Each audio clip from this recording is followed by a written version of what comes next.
Shalom umat-umat yang dikasihi Tuhan. Kita tiba di pelajaran ke-13 yang akan berfokus juga pada Ibrani pasal 13. Dan bahkan judulnya diambil dari ayat yang pertama. Ayat hafalan kita, peliharalah kasih persaudaraan. Ini adalah nasihat Paulus yang terakhir dan juga nasihat yang sangat penting. Dan kita sudah belajar banyak hal ya. Kita belajar Yesus sebagai saudara setia kita, jangkar yang kuat, imam yang setia, perantara kita, korban, dan lain-lain.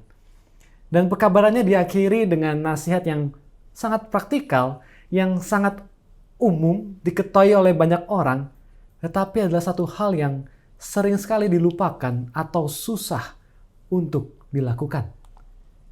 Dan karena inilah juga yang terjadi pada gereja mula-mula. Nyonya White dalam Alpha dan Omega jilid yang ke-7, halaman 462 dan 463, kita bisa baca juga di pelajaran hari Jumat. Sesudah kecurahan Roh Kudus, orang-orang percaya dipenuhi dengan kelemah lembutan.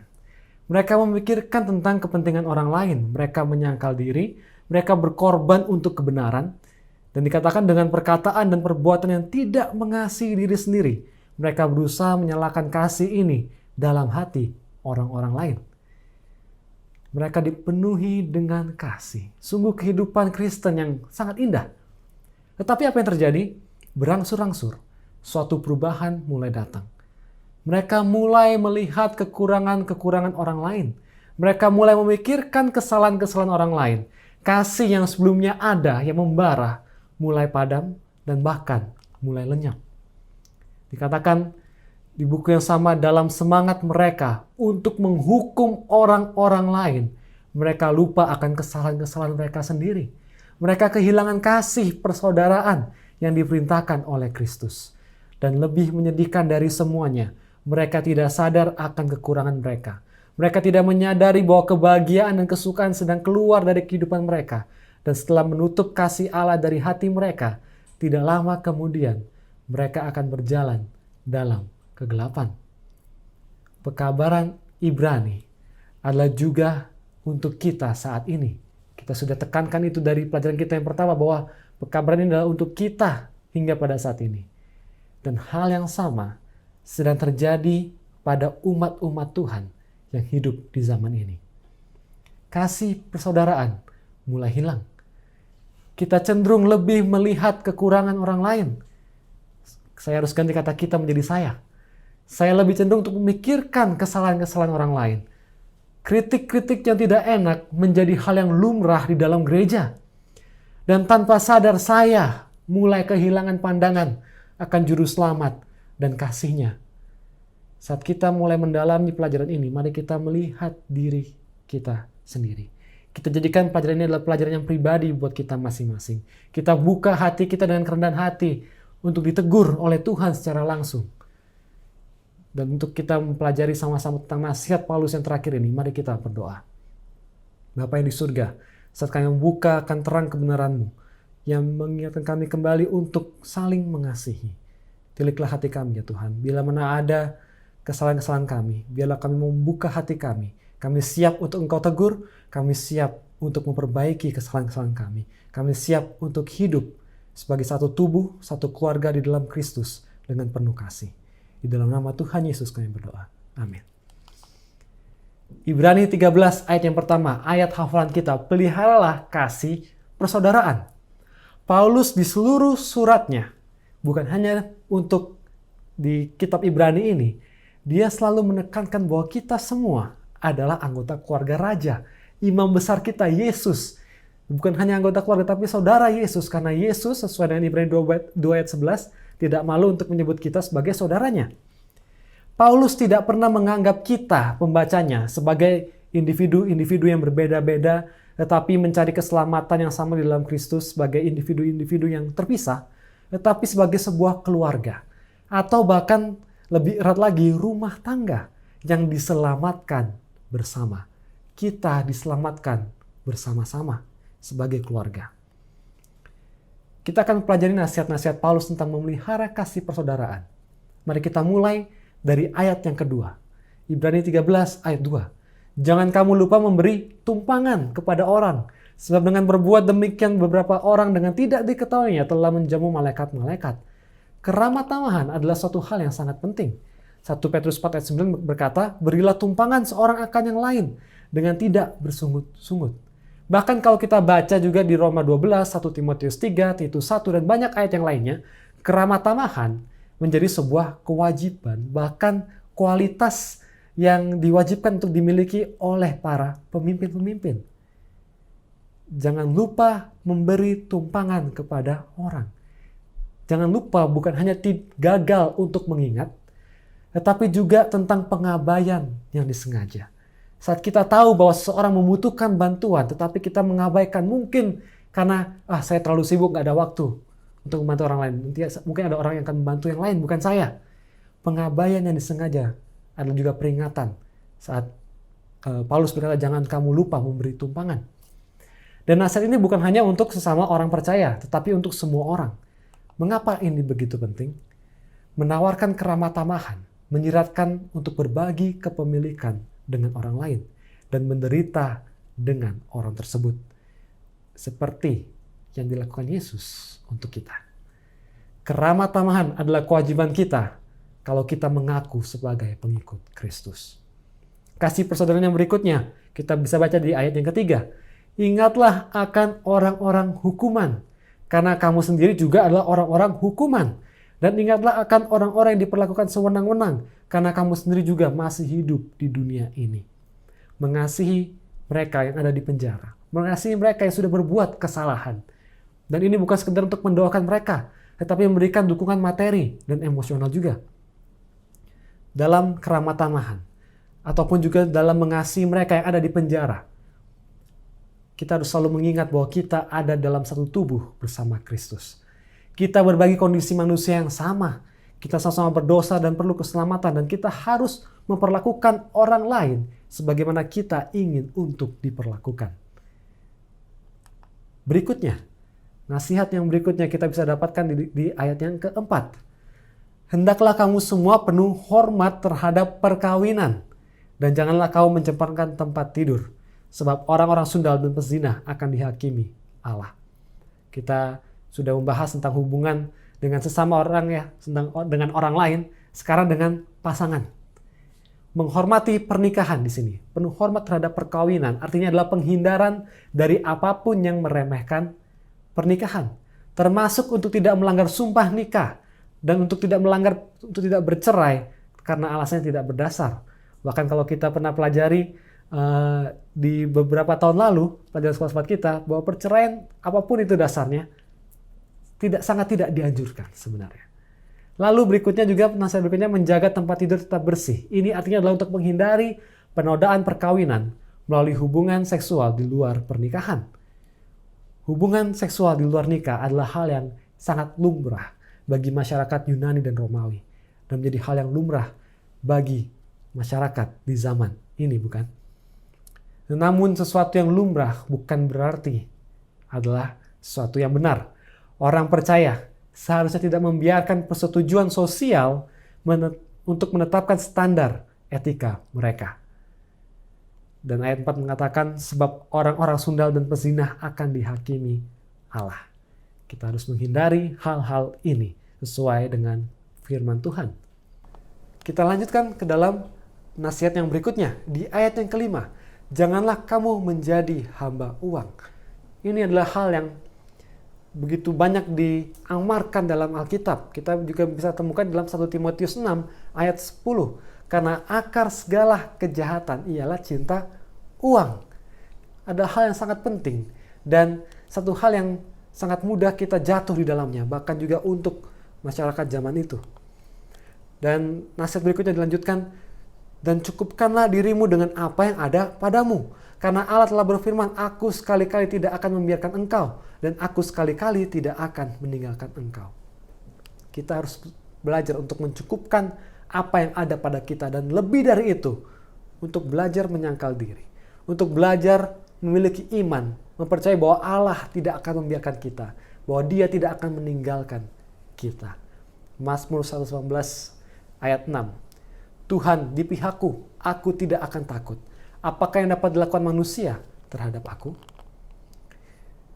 Berikutnya, kita sudah belajar tentang mengasihi. Tadi sudah tentang keramah tamahan, mengasihi mereka yang orang-orang hukuman, orang-orang yang mungkin bersalah dalam hubungan kita dengan pasangan, hubungan seksual, lalu juga dengan uang.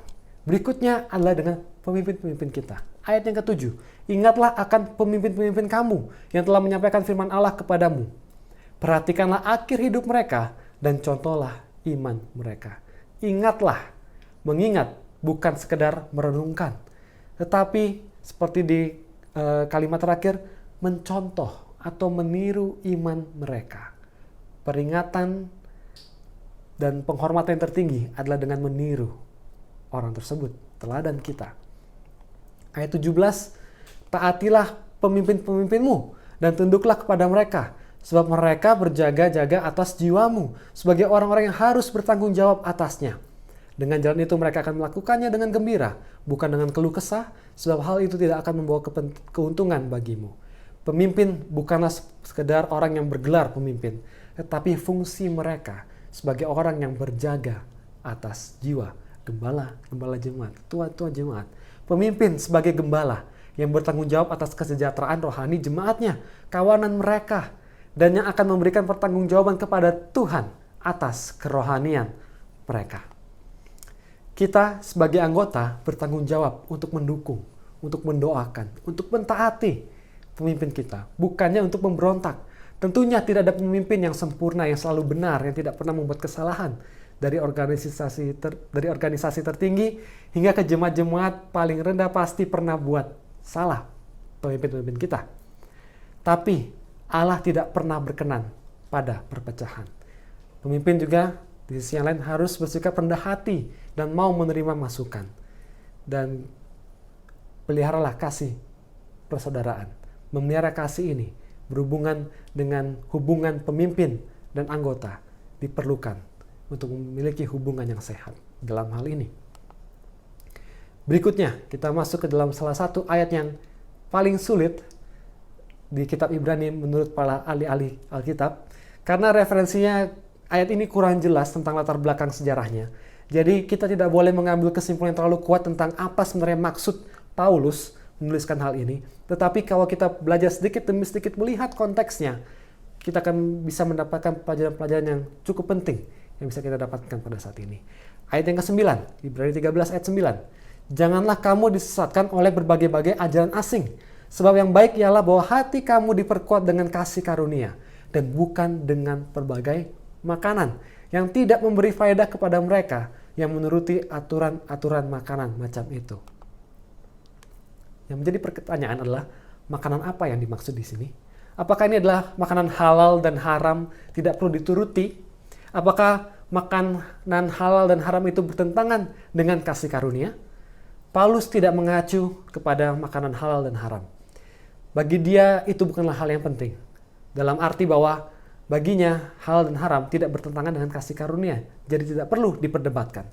Kita bisa lihat itu di Kisah 15. Menekankan bahwa kita diselamatkan oleh kasih karunia dan bahwa ada peraturan makanan yang tetap harus kita patuhi.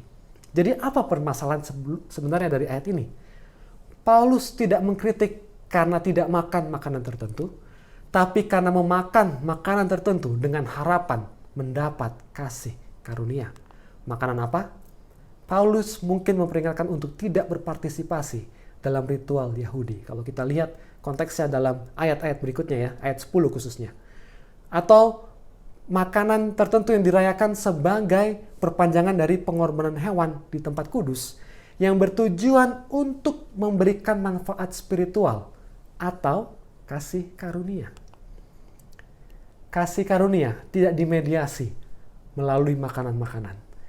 Itu hanyalah melalui apa yang Yesus telah dan sedang lakukan untuk kita. Dan saat kita mendalami kembali ayat 9 ini, dikatakan janganlah kamu disesatkan oleh berbagai-bagai ajaran asing. Dalam bahasa Inggrisnya janganlah kamu disesatkan adalah be not carried. Atau jangan terbawa. Jangan terbawa ajaran-ajaran asing. Menggambarkan elemen angin dan air yang membawa sesuatu semakin jauh. Yang menghanyutkan semakin jauh dari sumbernya. Membawa semakin jauh dari apa? Pertanyaannya.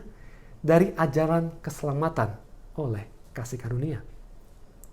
Para pembaca terancam terbawa oleh berbagai ajaran asing. Tapi hanya ada satu kebenaran, yaitu bahwa kita diselamatkan oleh kasih karunia Allah.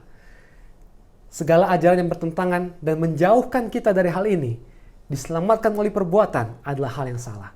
Keselamatan oleh kasih karunia tidak akan pernah berubah sampai selama-lamanya, karena Ibrani 13 ayat 8 berkata, Yesus Kristus tetap sama baik kemarin maupun hari ini dan sampai selama-lamanya. Dan kasih karunia tidaklah berasal dari hal lain, bukan dari perbuatan kita, bukan dari yang lainnya, bukan dari makanan, tapi hanya dari tahta Allah. Kasih karunia ini adalah sebuah sauh atau jangkar yang kuat dan aman. Diikat langsung ke tahta Allah sendiri. Inilah satu-satunya pegangan kita, jangkar kita, agar tidak terbawa oleh ajaran-ajaran asing dan menjauh dari Allah. Nasihat berikutnya adalah kita bisa berfokus kepada Ibrani 13 ayat 12 dan 13. Itu juga sebabnya Yesus telah menderita di luar pintu gerbang untuk menguduskan umatnya dengan darahnya sendiri. Karena itu marilah kita pergi kepadanya di luar perkemahan dan menanggung kehinaannya. Apa yang terjadi di luar pintu gerbang? Itu adalah tempat yang paling najis dari seluruh perkemahan. Bangkai hewan dan kurban dibakar di situ. Penderita kusta juga dikeluarkan dari perkemahan. Penghujat, penjahat dieksekusi di luar perkemahan. Jadi ibaratnya kalau hadirat Tuhan itu ada dalam perkemahan, maka semua yang najis itu ada di luarnya. Dan Yesus menderita di kayu salib di luar Yerusalem. Semakin menekankan rasa malu yang harus dia tanggung. Jadi apa yang dilalui oleh Yesus di luar perkemahan adalah hal yang dianggap orang memalukan, najis, dan tidak patut dicontoh. Tetapi Paulus menasihati kita saat ini untuk mengikuti Yesus di luar gerbang. Untuk menanggung rasa malu yang dia tanggung. Bukan sekedar rasa malu, tapi juga di ayat 13. Marilah kita pergi kepadanya di luar perkemahan. Lukas 14 ayat 27 berkata, barang siapa tidak memikul salibnya dan mengikut aku, ia tidak dapat menjadi muridku. Kita diajak untuk ikut Yesus. Menyangkal diri, mengikut salib. Hidup yang mengorbankan kepentingan diri sendiri. Karena jalan penderitaan dan rasa malu juga merupakan jalan kepada Tuhan. Kita semua diundang untuk mengikuti Kristus. Sebagai penulis dan penyempurna iman kita. Yesus sebagai saudara setia kita. Dia sebagai pemberi perhentian, imam yang setia, jangkar jiwa kita, korban yang sempurna. Dan terakhir kita dipanggil untuk memelihara kasih persaudaraan. Karena kita semua adalah satu keluarga di dalam Kristus. Kita diselamatkan bersama-sama. Kita dapat mengasihi melalui keramah tamahan, melalui mengasihi orang tahanan, mereka yang berbuat kesalahan, mengasihi pasangan dengan benar, menjauhkan diri dari perzinaan, menggunakan uang dengan benar, jangan sampai kita cinta uang, mengasihi para pemimpin, dan pemimpin mengasihi para anggota. Dan semuanya ini membutuhkan penyangkalan diri. Tetapi kita harus melakukan itu semua, karena kita saat ini sedang mencari kota yang akan datang. Ibrani 13 ayat 14. Yang arsiteknya adalah Allah sendiri. Marilah kita mengasihi, karena Tuhan terlebih dahulu mengasihi kita. Dan karena Allah adalah kasih. Ayat terakhir kita 1 Yohanes 4 ayat 11. Saudara-saudaraku yang kekasih, jikalau Allah sedemikian mengasihi kita, maka haruslah kita juga saling mengasihi. Mari kita tutup dalam doa. Terima kasih ya Bapa atas nasihat-Mu yang menegur kami untuk mengasihi. Tidak ada hak kami untuk tidak mengasihi orang lain. Tidak ada hak kami untuk membenci orang lain. Dan walaupun ada perselisihan, maka kami harus menyelesaikan semuanya di dalam kasih-Mu. Bantu kami mengarahkan pandangan kami kepada kasih-Mu. Karena hanya atas kasih karunia itulah kami boleh hidup. Dan kami semua diselamatkan sebagai satu keluarga. Tuntun kami ya Tuhan agar hari demi hari kami bertumbuh dalam kasih tersebut. Kami mohonkan semuanya di dalam nama Tuhan Yesus, Juru Selamat dan Penebus kami. Amin. Terima kasih sudah menyaksikan video ini. Sampai berjumpa pada rangkuman Sekolah Sahabat di triwulan yang kedua. Tuhan memberkati.